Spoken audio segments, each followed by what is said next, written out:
এখন চিত্তপুর পর্বতে আগমন করছে।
আমাদের শত সহস্র প্রণাম। ওরে ভাই ভরত, কল্পবতী অযোধ্যা ছেড়ে চিত্তপুর পর্বতে এসেছে যে ভাই। দাদা, আপনি নেই অযোধ্যায়, অযোধ্যা শূন্যকার হয়ে গেছে। দাদা, আপনি নেই অযোধ্যায়, অযোধ্যায় শ্মশানে পরিণত হয়ে গেছে। তাই তো আপনার কাছে আমরা এসেছি। দাদা, উনি ভাই ভরত, বড়দিকটা বাঁচিত বলে কুশলে আছেন তো? আমার পিতা, আমার মাতারা কেমন আছেন ভাই? দাদা, তখন আপনি বলবেন না দাদা, আপনি চলে এলেন বনবাসে, আর আপনার শোকে আমাদের পিতা হারাম হারাম করতে করতে তিনি চলে গেলেন স্বর্গবাসে।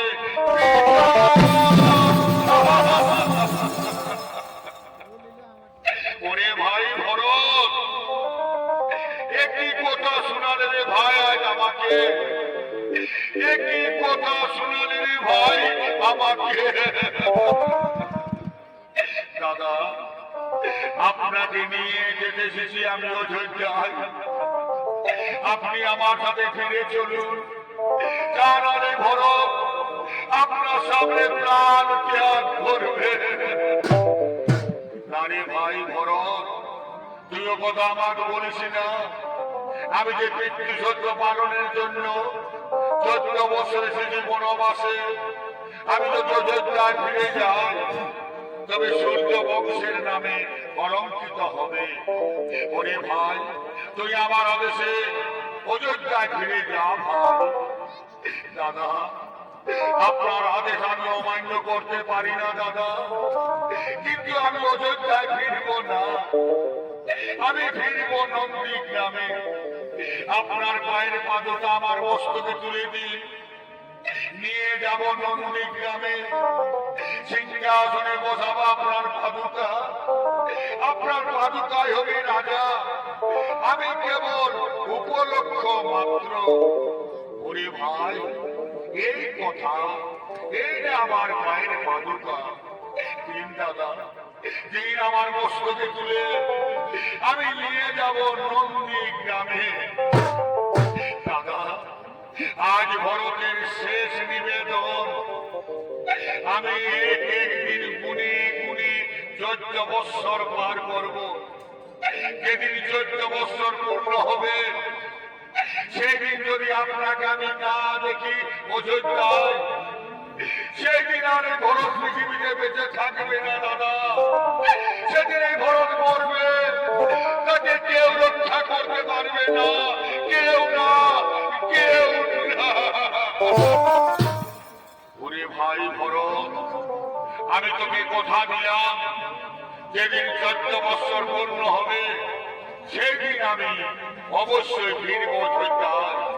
এবার তুই ফিরে যা ভাই। বিদায় দাদা, বিদায় দাদা। ভরত,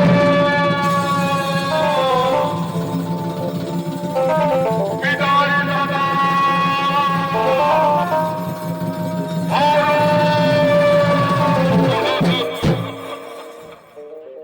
ওরে ভাই লক্ষণ, ভরত চলে গেল রে ভাই।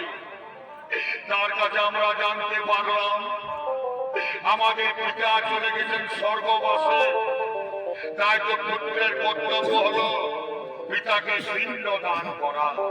ওরে ভাই, আজ আমি ভিখারি, আজ আমরা অরণ্যের মাঝারে মুনি পতিদের কাছে গিয়ে ভিক্ষে করব, তারপর আমরা আমাদের পিতাকে পিণ্ড দান করব। সীতা, তুমি এই ফাল্গু নদী তীরে বসে অপেক্ষা করো, আমরা এখন ভিক্ষে করে তোমার কাছে ফিরে আসবো।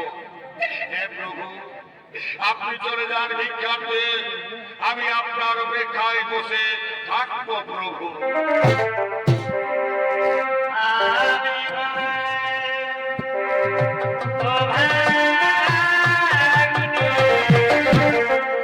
আজ ভগবান দাঁড়িয়ে দাঁড়িয়ে ভিক্ষে পিতাকে পিণ্ড দান করবে।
এসে নিয়ে মহারাজ মা সীতাকে বলছেন, মা সীতা, মাগো আমি তোমার কাছে এসেছি মা।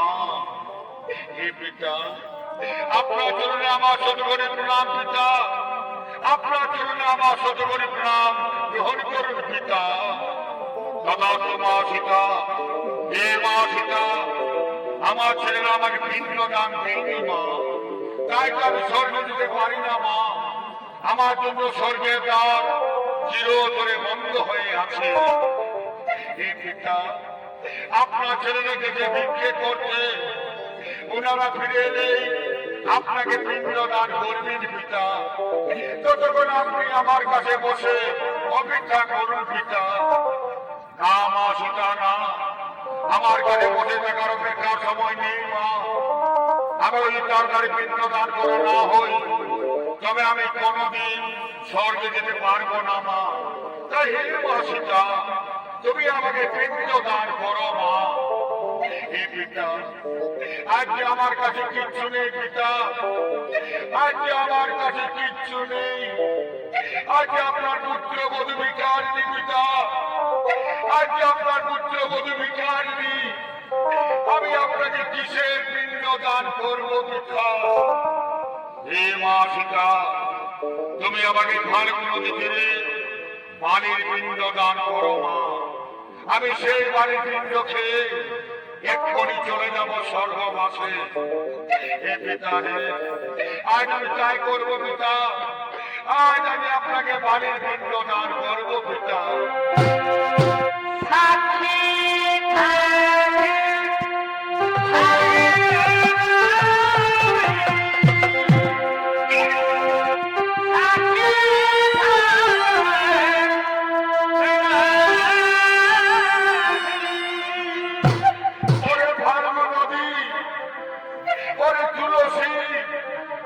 আজ তোমরা সাক্ষী থাকো, আজ তোমাদের সাক্ষী রেখে আমি আমার শ্বশুরকে বালির পিণ্ড দান করছি।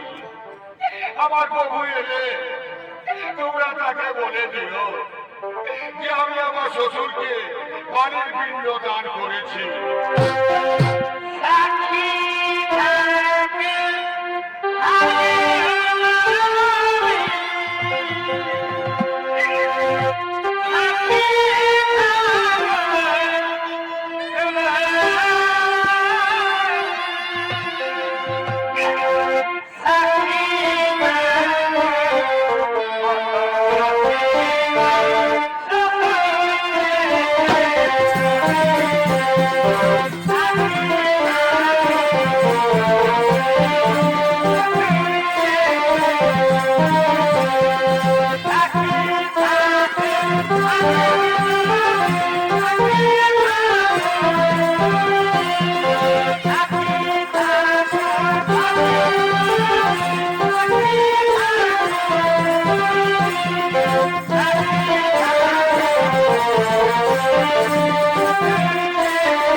আপনাকে বাড়ির পিণ্ড দান করবো পিতা, আজ আমি আপনাকে বাড়ির পিণ্ড দান করবো।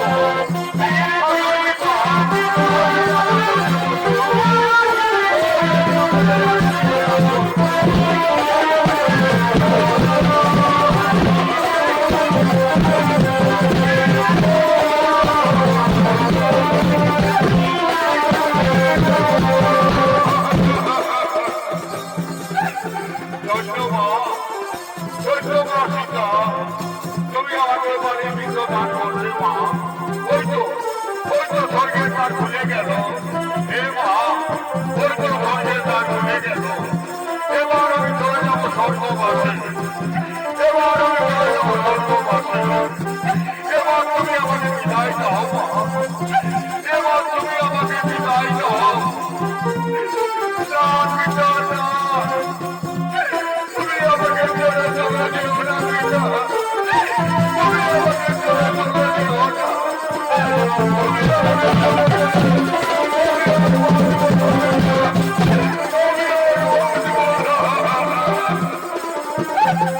উপায় নেই মা, উপায় নেই মা পিতা, আজ আমি তোমার কাছে থাকতে পারবো না মা, আজ আমি তোমার কাছে থাকতে পারবো না।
এইবার আমরা বিক্রি করে ফিরে এসেছি, এইবার আমরা আমাদের পিতাকে পিণ্ড দান করবো সীতা। হে প্রভু, আপনি চলে গেলেন ভিক্ষা করতে, যখনই আমাদের পিতা আমার কাছে এসেছিলেন এই ফাল্গু নদী তীরে, এসে উনি আমাকে বাড়ির পিণ্ড চাইলেন, আমি ওনাকে বাড়ির পিণ্ড দান করলাম, আর উনি চলে গেলেন স্বর্গবাসে। সীতা, কেন তুমি আমার কাছে মিথ্যা কথা বলছো? আমার পিতা তো এইখানে আসতে পারেননি সীতা। না না প্রভু না, আমি মিথ্যে কথা বলিনি প্রভু, আমি আপনার শপথ নিয়ে বলছি, আমাদের পিতা আমার কাছে এসেছিলেন, আমি উনাকে বাড়ির পিণ্ড দান করলাম, আর উনি চলে গেলেন স্বর্গবাসে। সীতা, তুমি যে আমার পিতাকে বাড়ির পিণ্ড দান করেছো, তোমার কাছে কেউ কি সাক্ষী আছে? আছে প্রভু, আমার কাছে ফাল্গু নদী সাক্ষী আছে। ওরে ফাল্গু নদী, তুই তো দেখেছিস তোর সামনে তোকে সাক্ষী রেখে আমি আমার শ্বশুরকে বাড়ির পিণ্ড দান করেছি।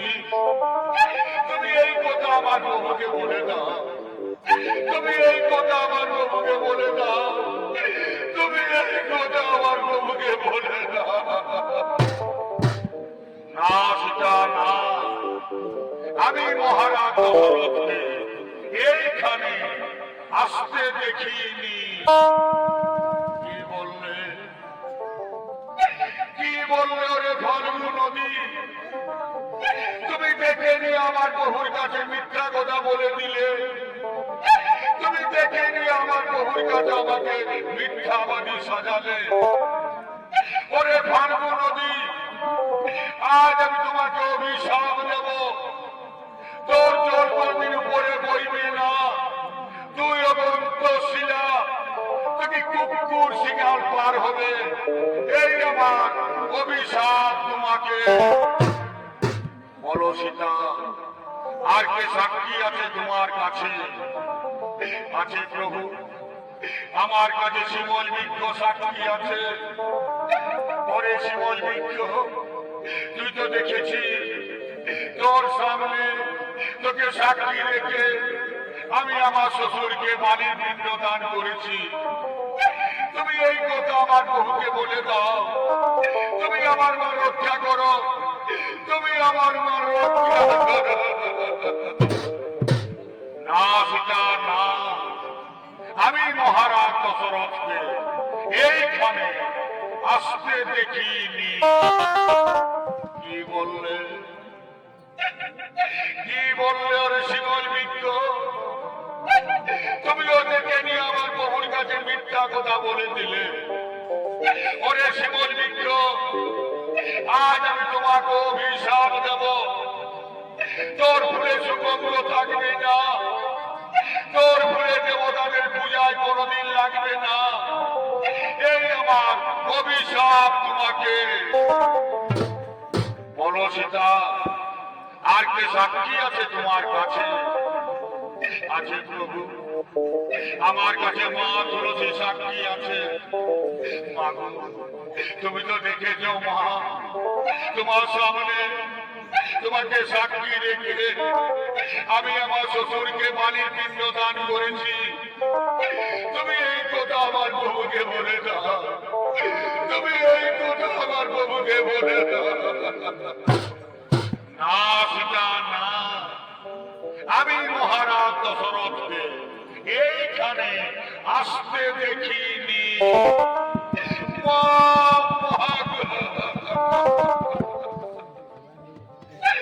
মাগো তুলসী, তুমি অমিথ্যা কথা বলে দিলে মা। তুমি দেখে নিয়ে আমার প্রভুর কাছে আমাকে মিথ্যাবাদী সাজালে। হে মা তুলসী, আজ আমি তোমাকে অভিশাপ দেব। তোর গান যেখানে সেখানে বার হবে, তোমাকে কুকুর ঘৃণা করবে। এই আমার অভিশাপ তোমাকে। বলো সীতা, আর কে সাক্ষী আছে তোমার কাছে? আছে প্রভু, আমার কাছে বড় বৃক্ষ সাক্ষী আছে। ওরে বড় বৃক্ষ, তুই তো দেখেছিস তোর সামনে তোকে সাক্ষী রেখে আমি আমার শ্বশুরকে বালির পিণ্ড দান করেছি। তুমি এই কথা আমার প্রভুকে বলে দাও, তুমি আমার মা রক্ষা করো, তুমি আমার মা রক্ষা করো। হে মা সীতা, হে প্রভু রামচন্দ্র, আপনি চলে গেলেন ভিক্ষা করতে। তখনই আপনার পিতা মহারাজ এসেছিলেন ফাল্গু নদী তীরে। এসে নিয়ে মহারাজ মা সীতাকে বালির পিণ্ড চাইলেন। মা সীতা মহারাজকে বালির পিণ্ড দান করলেন। তখনই মহারাজ চলে গেলেন স্বর্গবাসী। এটা আমি নিজের চোখে দেখেছি প্রভু। আমি জীবনে কোনো মিথ্যা কথা বলিনি প্রভু। মা সীতা যা বলেছেন তা সম্পূর্ণ সত্য ঘটনা প্রভু। ধন্য রে বটবৃক্ষ, তুই আজ আমার মা রক্ষা করলি। ওরে বটবৃক্ষ, আজ আমি তোমাকে আশীর্বাদ দেব। সত্য ত্রেতা দাপর কলি, যার তুই অমর হয়ে থাকবি। তোর পাতা তোর গাছ থেকে কোনদিন ধরে শেষ হবে না। তোর ছায়া থাকবে শান্তি শীতল স্নিগ্ধ। তোর ছায়া নিচেতে জন বসবে, সে চির শান্তিতে থাকবে। তার কোন চিন্তায় পৃথিবীতে থাকবে না। তুই চিরদিন অক্ষয় বট হয়ে থাকবি। এই আমি তোমাকে আশীর্বাদ দান করলাম প্রভু। এবার তো আমি মিথ্যে বলিনি প্রভু। এবার আর মিথ্যে বলিনি। উঠো সীতা, উঠো তুমি। আমি সত্য তুমি আমার পিতাকে মানির পিণ্ড দান করেছো, তাই নারী হয়ে জগতের বুকে পিণ্ড দানের খ্যাতি যুগে যুগে মানবের মুখে অমর হয়ে থাকবে। এই আমি তোমাকে আশীর্বাদ দান করলাম। শুনো সীতা, শুনো ভাই লক্ষণ, এবার আমরা চিত্রকূট পর্বত ছেড়ে চলে যাব পঞ্চবটী বনে। আজ